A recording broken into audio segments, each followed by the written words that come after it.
अस्सलाम वालेकुम जी, मैं हूं मुख्तार अवान और आप देख रहे हैं सिर्फ सच मुख्तार अवान के साथ। बहुत निकम्मी परफॉर्मेंस सामने आई है, तो चलते फिरते एक पार्क में ही मैं ये व्लॉग आपके लिए बना रहा हूं।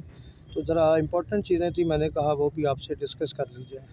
पहली बात ये है कि सदर अलवी साहब ने जो तारीख दी है उस पर मुल्क एक नए बहरान का शिकार हो गया। ये एक ऐसा ही नहीं बहरान है कि अभी देखिए इसका फ़ैसला तो सुप्रीम कोर्ट ही करेगी, मगर सदर का ये काम नहीं है कि वो डेट दे। अब इस पे सुप्रीम कोर्ट जो भी फ़ैसला करेगी वो ज़ाहिर सी बात है हमेशा के लिए उसी तरह हो जाएगा, इम्प्लीमेंट हो जाएगा वो फ़ैसला। तो ये लोग अपनी लड़ाई को हमेशा अदालतों में लेकर जाते हैं। अदालतों में इसलिए लेकर जाते हैं कि इनको ये होता है कि हमें यहाँ से रिलीफ मिलेगा। उस रिलीफ के चक्कर में ये लोग अदालतों में जाते हैं और इससे अपनी सियासत की तज़हीक करते हैं। यानी ये लोग ये साबित करते हैं कि हम लोग इस काबिल नहीं हैं कि एक टेबल पे बैठकर एक दूसरे के साथ मुज़ाकरात के ज़रिए मसाइल को हल किया जाए, और इनमें अल्हम्दुलिल्लाह ये काबिलियत नहीं है और ना ही आएगी, क्योंकि ये लोग एक अजीब सी अना के गिर्द जो है ना इनकी सारी सियासत घूम रही है। अपने आप को ये नाखुदा समझते हैं। पुराने ज़माने में फ़िरौन होते थे, रमसेस होते थे, पैराज़ होते थे। ये अपने आप को ना उनके करीब समझते हैं। इनकी हरकत व सकनात बिल्कुल वैसी ही हैं। यानी ये अपने आप को अकेले कुल समझते हैं। अपने आप को मतलब कोई इनके फ़ैसले के ख़िलाफ़ जाए वो इनके साथ पूरी उम्र भी खड़ा रहे, मगर एक फ़ैसले से के बाद ही इनके रास्ते जुदा हो जाते हैं। चौधरी निसार आपकी मिसाल है। आपके सामने शायद खाकान अब्बासी साहब हैं, साद रफ़ीक साहब हैं, उसके बाद हनीफ़ अब्बासी साहब हैं। तो ये चलें, अब तो वो जो शर्त मोहरी थी वो इनकी ख़त्म हो चुकी है, मगर सब ने देखा, सब ये जानते हैं कि इनके दरमियान जो इख्तलाफात थे वो किस शक्ल में सामने आए हैं। और उसके बाद मरीम साहिबा ने जब खाकान अब्बासी को अपनी नशीस्त पेश की, तो इसका मकसद सिर्फ़ यही था कि हमारे दरमियान कोई किसी किस्म के डिफरेंस नहीं है, जो कि मौजूद हैं। आप भी जानते हैं, मैं भी जानता हूँ। बाकी देखें कल ये किस करवट बैठता है। बाकी महंगाई पे बात करना इसलिए फ़जूल है कि इन हुक्मरानों के कानों पे जूं रेंगे या ना रेंगे, हम आवाम को फ़र्क नहीं पड़ता। हम आवाम नहीं, बिल्कुल फ़र्क नहीं पड़ता। अगर 2000 रुपये किलो भी गोश्त हो जाएगा तो ये लोग फ़ख्र से ख़रीदेंगे और बड़े चौड़े होकर गलियों मोहल्लों से गुज़रते हैं, लें जी हमने तो ये ले लिया। ये अजीब सी मेंटालिटी है। वो शायद इसलिए है कि हम लोग एक कौम नहीं है। जब हम लोग एक कौम बने, शायद वैसे मुझे यकीन नहीं है कि ये एक कौम बनेगी, और शायद कुछ बेहतरी आ जाए। उससे पहले आप ये उम्मीद मत रखिएगा कि इस मुल्क के हालात बेहतर हो सकते हैं या हमारे हालात बेहतर हो सकते हैं। जनाब ए जड़े ने ना अपना असद उमर साहब जो खराज तहसीन पेश कर रहे हैं उन लोगों को जिन्होंने गिरफ्तारियाँ दी है, तो ये अजीब सा तमाशा है। बहरहाल एक अच्छा रंग बिरंगा फंक्शन था, मज़ा आया, ठीक है, मगर ये अपनी पावर शो नहीं कर सके, बिल्कुल नहीं शो कर सके।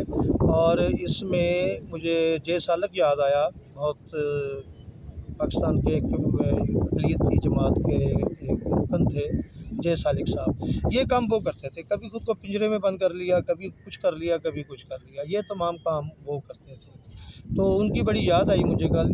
और दूसरा ये है कि पूरी तरह नाकाम है। जेल भरो तहरीक का इनको पता ही नहीं है कि वो होती क्या है। ये नहीं होता आप एक जंगला रखें या वैन में घुस जाएँ या वैन में सारा मामला कर लें।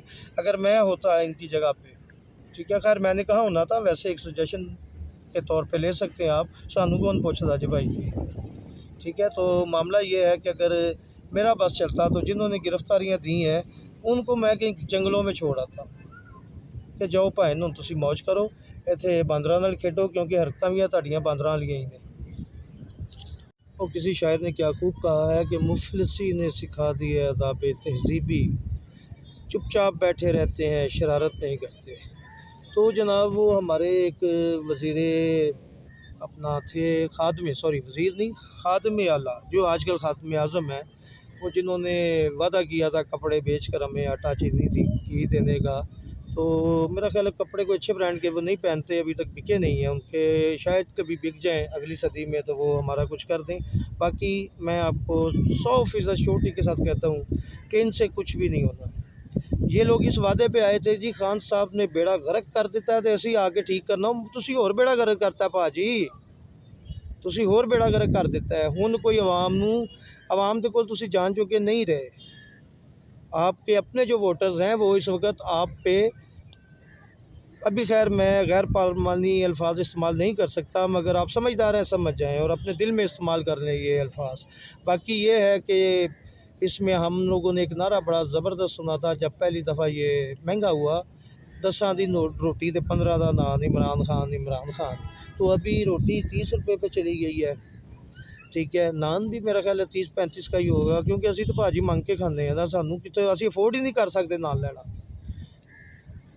اور کیا کہنے ہیں اس قوم کی، آپ سوشل میڈیا اٹھا کر دیکھیں تو وہاں پہ ایک عجیب سا مذاق چل رہا ہے. سگریٹ کو لے کر مختلف قسم کی فنی ویڈیوز بنائی جا رہی ہیں، یعنی الٹا مذاق اڑایا جا رہا ہے. جب حکمران یہ دیکھتے ہیں تو ان کو سمجھ آتی ہے کہ یار اس عوام کے ساتھ جو بھی کر لو کوئی فرق نہیں پڑتا، لہٰذا وہ بڑے اچھے طریقے سے ہم لوگوں کو مینیج کر رہے ہیں اور ہم لوگوں کو ہماری اوقات کے مطابق ٹریٹ کر رہے ہیں. ہماری اوقات یہ ہے کہ ہم حق کے ساتھ کے لیے کھڑے نہیں ہوتے، ہم جھوٹ کے لیے کھڑے رہتے ہیں، ہم جھوٹ بول دیتے ہیں، سارا کچھ کر رہے ہیں، مگر حق پہ ایک بندہ بھی کھڑا نہیں ہوتا. بہت اچھی بات کر رہا ہوگا ایک صاحب، بہت اچھی، بڑا انسان اس پہ امپریس ہوگا، مگر اس کے قول و فعل میں تضاد شامل ہوتا ہے. میں اور آپ، ہمارے قول و فعل میں بھی تضاد ہے، ہم بات کچھ کرتے ہیں مگر ہمارا ری ایکشن کچھ اور ہوتا ہے.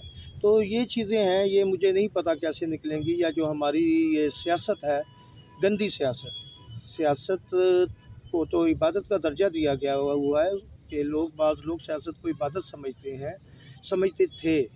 تو ابھی تو سیاست صرف ایک دھندا ہے، ایک بندہ 26-27 کروڑ روپیہ لگا کر وہ MNA بنتا ہے، پھر اور پیسے لگا کر وہ منسٹر بنتا ہے، پھر اس نے پارٹی فنڈ میں پیسے دینے ہوتے ہیں.